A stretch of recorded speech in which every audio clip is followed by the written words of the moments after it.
Miss Kate? Where is my witty, doe-eyed Viscountess Bridgerton? Sometimes I can still hear her voice. She's not dead, just narratively neglected. Kate Sharma's erasure and the subsequent sidelining of Simone Ashley from the show reflects a bigger issue in Hollywood, an issue that I'll be referring to as the disposable diversity problem. More on this later. Despite being Viscountess Bridgerton, Kate barely has a presence in the show. Even in her own season, she feels like a secondary character, underdeveloped and underutilized. Simone Ashley's casting as Kate Sharma was groundbreaking. A Desi woman as the main love interest in a Regency story, that's a major milestone for Asian representation, especially as dark-skinned South Asian women are severely underrepresented. But just having a diverse casting isn't enough. Representation is not just visibility. Representation also means treating that character with care and respect. The diverse characters need to have the same complexity and narrative importance as their white counterparts. Kate was introduced as progress, but not prioritized to be significant.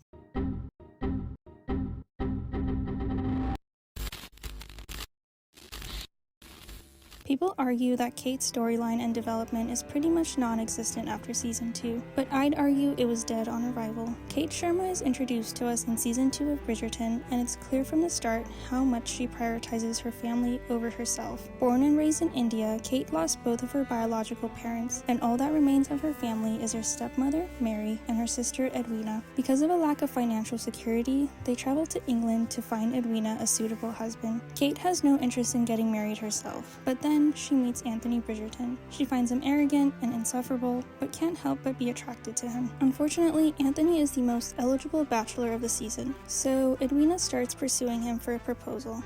Kate is now torn between her duty to her sister and confronting her feelings for Anthony. If she were to give in to her feelings for Anthony, she would be failing in her responsibilities to her sister. After some messy moments between the three of them, Kate confronts her vulnerabilities and ultimately chooses love for herself. From all this, we learn that Kate is independent, stubborn, and a devoted sister. A devotion so strong she prioritizes the needs of her sister over everything else. But what else do we really know about her? Compared to the other leading love interests to the Bridgertons, we actually don't know much about her backstory. The show tells us repeatedly that Kate had to step up as a leader and be self-sacrificing to take care of her family. We're told she carries grief from losing both her parents. We're told she had to endure financial instability, but we're never shown these moments. It would have been more impactful to see actual flashbacks that shows her struggles. Aside from Penelope and Colin in season 3, Kate is the only lead who doesn't have any flashbacks to her childhood in the show. The show uses flashbacks often as a narrative device to generate empathy and justify character behavior. It's odd that Kate was not granted this device to further her character development. Unlike Kate, Anthony's trauma is shown to us. We see the weight of the grief he has to carry. His trauma is contextualized. Kate's trauma is just summarized. It would have been insightful to see Kate's struggles from losing both parents, such as dealing with family finances, the struggles of raising Edwina, maybe some conflict with Mary where they disagree on family decisions. Getting to see moments like these would have fleshed out her character and given more weight to the decisions she makes. It would have also paralleled Anthony's story in a purposeful way. Both Anthony and Kate share the grief of losing a parent and feel the stress of having to raise their siblings, but Anthony didn't face the same pressures that Kate did. Unlike the Bridgertons, Kate's family doesn't have much wealth, so Kate's struggle would have been vastly different to Anthony's struggle. The juxtaposition of Anthony's privileged life compared to Kate's would have been an interesting concept to explore. Being able to see the differences in how they became leaders of their respective families would have not only heightened their chemistry, but given Kate a more rounded character arc. In a season meant to center her narrative just as much as Anthony's, excluding her backstory reduces her to a supporting figure. Even after season 2, Kate's narrative is lacking. In both seasons 3 and 4, Kate is just kinda there. I'm not saying Kate needs to be the lead in every season, but Kate should have just as much of a presence as the other Bridgertons. She's usually either providing context for the plot or engaging in wholesome filler scenes. None of her scenes influence the plot in any significant way. There's a lack of emotional connection in her interactions with any other characters. Unlike Anthony and the other characters who actually get to serve a purpose narratively and have several significant speaking scenes that develop their characters. Let's look at both seasons more closely. In season 3, Kate appears in 3 episodes. She is initially focused on fulfilling her Viscountess duties, but that quickly gets sidelined. When they find out she's pregnant, the couple decides to honeymoon some more in India until the birth of their child. To give the show some credit, this decision works well with Kate's characterization. Kate choosing to do something for herself and not out of family devotion is a significant moment, but this characterization essentially writes her out of the story. Kate's interactions with the other Bridgertons in season 3 are inconsequential. She shares a single moment with Violet where both are equally expressing admiration for each other. She offers Eloise advice to process Colin and Penelope's engagement. She also gives Colin a bit of advice on marriage while he grapples with the truth about Lady Whistledown. But none of these interactions are given narrative weight. They don't deepen her story or even the stories of the characters she's interacting with. If she was not in season 3 at all, the plot would have still played out in the same way. Kate is present, but never meaningful to the story. Season 4 doesn't do any better at developing Kate. Actually, it's much worse. Kate appears in 2 episodes and has just one significant speaking scene. In this scene, the Bridgerton women are discussing Cressida being the new Lady Penwood and expressing their dislike of her. Kate speaks up in Cressida's defense, arguing that everyone deserves a second chance after making mistakes. She says, "I should not like to imagine what might befall me if I were judged only by the mistakes I have made in my early years." So a couple of things I want to comment on here. Firstly, what past mistakes is Kate referring to? Sure, you could argue she's talking about the whole season 2 love triangle situation and the guilt she might carry from hurting her sister, but other than that, what mistakes? There is no backstory of Kate making mistakes and dealing with the consequences. There's no moments where we see her being given a second chance. Without a deeper understanding of her past and her regrets, this line feels empty. Because again, we just don't know Kate well enough for it to land the way it's clearly meant to. Secondly, this moment ends up developing Cressida's character more than Kate's. Cressida gains more dimension by expanding on the social pressures she is facing and inviting the audience to better understand her. Kate is facilitating someone else's growth, which further diminishes Kate into a tertiary character. People argue against criticism of Kate's erasure by saying, well, it's not her season anymore. But just looking at the latest season, season 4 is not Eloise, Penelope, or Francesca's season either, and yet we still see them in pivotal scenes and meaningful character arcs. People also argue, well, the show is called Bridgerton, it should focus on them alone, and to that I say, Kate is a Bridgerton. Again, I'm not saying Kate needs to be the lead or even central to the story, but she should have a more significant presence in the show.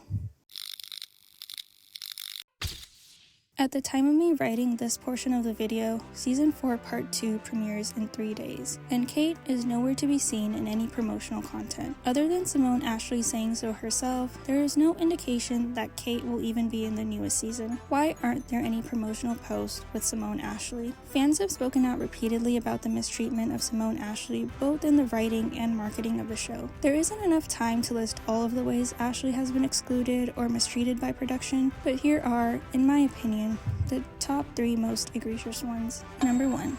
In a Deadline article, Simone Ashley confirmed her return for Season 3, but when Netflix officially announced the Season 3 cast, Ashley wasn't included in the list. This happened again when the Season 4 cast list was released, and Ashley was once again not listed as a returning cast member. Number 2.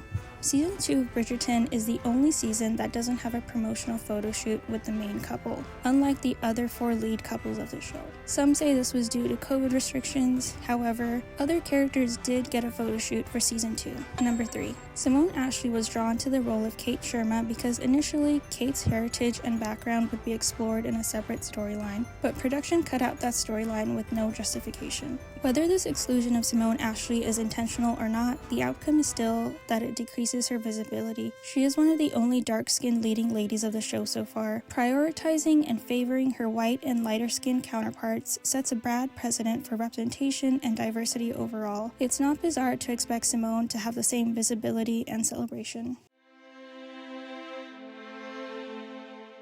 The mistreatment of actors of color on Bridgerton is nothing new. What Simone Ashley is experiencing isn't an isolated event. It's a repeated pattern seen throughout the show. When Regé Jean Page was cast as Simon Bassett, the Duke of Hastings, he faced racist backlash before the show had even premiered. The hashtag #NotMyDuke trended for months that insisted the Duke should be played by a white actor. This continued circulating after Season 1 premiered. Then there's Masali Badusa, who was cast as Michaela Sterling. Michaela is a gender-swapped adaptation adaptation of the male book character Michael Sterling, the backlash she received was both racist and homophobic. This caused her to limit comments and delete some social media posts. Now, most recently during season 4 promotions, fans raised concerns about how Yurin Ha was being neglected in promo content. During the Madrid premiere, she appeared to be less centered in promotional photos and interviews, and further even cut out of social media marketing videos. Despite the mistreatment these actors have faced, Netflix has never spoken out in support of them. Netflix is quick to highlight its diverse casting to gain recognition for being inclusive and progressive, but when that same diversity attracts harassment from so-called fans, there is little effort made to defend the actors. Representation cannot just mean putting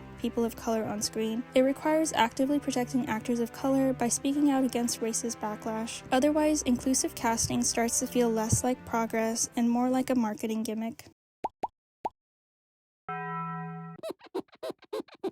The first time a Daisy character felt personal to me was Ravi in Jessie. He pretty much checked every single stereotype possible, but he still meant everything to me as a preteen. Since Ravi, there has been an increase in the number of Asian characters we see on screen. Despite this rise in Asian visibility on screen, there is still a lack of meaningful representation. Asian characters feel disposable. For this section of the video, I want to look at how Asian representation has evolved over time, analyze the disposable diversity problem, and tie it back into Kate's erasure from Bridgerton. I want to specifically focus on Asian representation, but all Black, Indigenous, and other actors of color are affected by this problem. So first, let's look at the state of Asian representation in movies and TV. A study conducted by several universities in California looked at Asian American Pacific Islander, or AAPI, portrayals on TV from 2015 to 2016. It found that 87% of Asian American series regulars are on screen for less than half an episode, with white series regulars on screen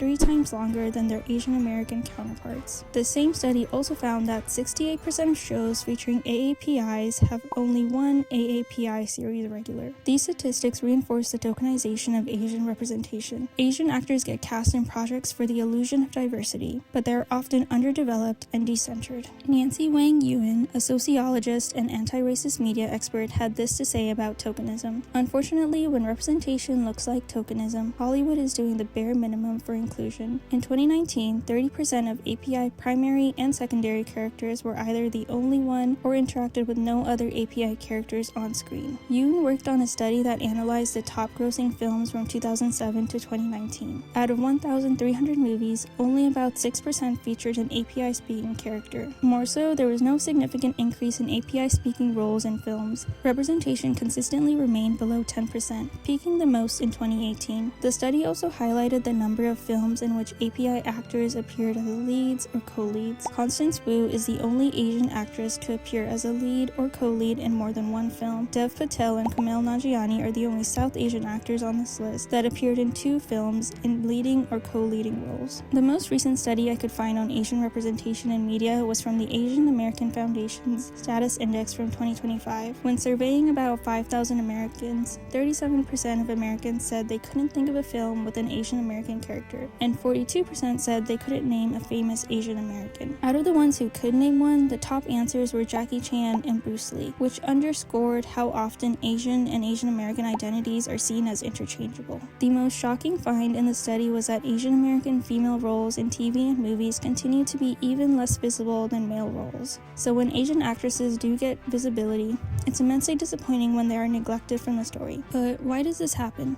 Simply put, the industry sees actors of color as disposable. Once they serve their purpose of visibility, they are not further invested in. Let's look at Simone Ashley again, but this time in the F1 movie. She was cast as a romantic lead. Promotions leaned very heavily on her, which implied that she would be a significant character in the movie. However, her scenes were cut from the final version and she was relegated to a non-speaking cameo. The director justified the cut due to pacing and having to choose between the multiple storylines to keep. It just irks me to cast an actress of color who already faces underrepresentation and limited opportunities and be willing to cut her from the project. Actors of color are often announced loudly and proudly, but they are rarely ever supported to be frontrunners in stories. They become the most easily expendable piece. Actors of color are visible enough to signal progress, but not prioritized enough for actual change. Visibility without investment is not representation, and Simone Ashley isn't an isolated case of this. One of the clearest examples of breakthrough visibility but no investment is Kelly Marie Tran in the Star Wars sequel trilogy. When she was introduced as Rose Tico in The Last Jedi, her casting was celebrated as a milestone, the groundbreaking revelation that Asian women do exist in outer space. She is a key member of the Resistance and kind of a mentor to Finn. But after racist harassment from portions of the fandom, her role in the rise of Skywalker was drastically reduced. When inclusion becomes contentious, characters of color are often the easiest to scale back. This makes actors of color feel disposable. Another example of visibility without investment is Arden Cho's experiences with the Teen Wolf movie. Cho's character, Kira Yukimura, was one of the few Asian leads in a supernatural teen show. When the reboot film was announced, Cho declined to return after being offered significantly less pay than her white counterparts. When it comes time for the industry to determine who is worth investing in, actors of color are undervalued. A different but kind of related, possibly unrelated example can be seen with Dave Patel. Patel has consistently delivered nuanced, leading performances. His rise has largely occurred outside traditional Hollywood franchises. Rather than being included in blockbusters as the romantic lead or action hero, Patel's best roles come from prestige indie movies. His success shows that South Asian actors can hold complex narratives, but it also highlights that mainstream Hollywood hesitates to give actors of color leading roles in franchises. Marginalized actors usually have to create their own opportunities. There is a general lack of trust from the industry to center Asian actors. Actors of color are often allowed to break through. They are celebrated as signs of progress, but sustaining that progress either through narrative importance or pay equity is where the industry fails. This is a broader context in which characters like Kate need to be understood. The industry does not want to make the effort to add meaningful depth to diverse castings. Sometimes, I feel like I'm making a big deal out of nothing, but then I rewatch season 2 and see that I am justified in my frustrations. The casting was bold, the chemistry was undeniable. It's a shame it was mistreated. Kate deserved to have a meaningful story. Representation is evolving for the better, but progress needs to be about more than who gets cast. It's about who gets defended against harassment, whose worth gets properly recognized. I want to end by sharing a few stories that show what representation looks like when it's prioritized. Just a little reminder that while Hollywood can sideline characters like Kate, Asian stories themselves can't be erased. So here are 5 Asian stories I think you should check out. How I Met Your Masi is a parody of How I Met Your Mother, following Arasha and Lily through flashbacks as their relationship evolves. It's super funny and captures all the idiosyncrasies of its namesake perfectly. Joyride follows 4 friends on a chaotic trip through China. It's raunchy and messy. It allows Asian women the space to be flawed and sexual without judgment. A Nice Indian Boy is about Naveen bringing home his white fiancé to meet his traditional family. It focuses on the disconnect between immigrant parents and their kids, but in a way that appreciates both the traditional and non-traditional sides. Saving Face is a comedy that follows a lesbian Chinese woman whose pregnant and unmarried mother moves in with her. It is extremely charming and beautifully navigates love and cultural expectations. Doing It, co-created by and starring Lily Singh, follows a sexually repressed 30-year-old who ends up teaching a sex ed class. It's vulgar and empowering, showing the importance of having open conversations about sex. These stories remind me that real representation is more than token gestures. Kate Sharma deserved more than just being a milestone casting. Visibility without investment is not representation.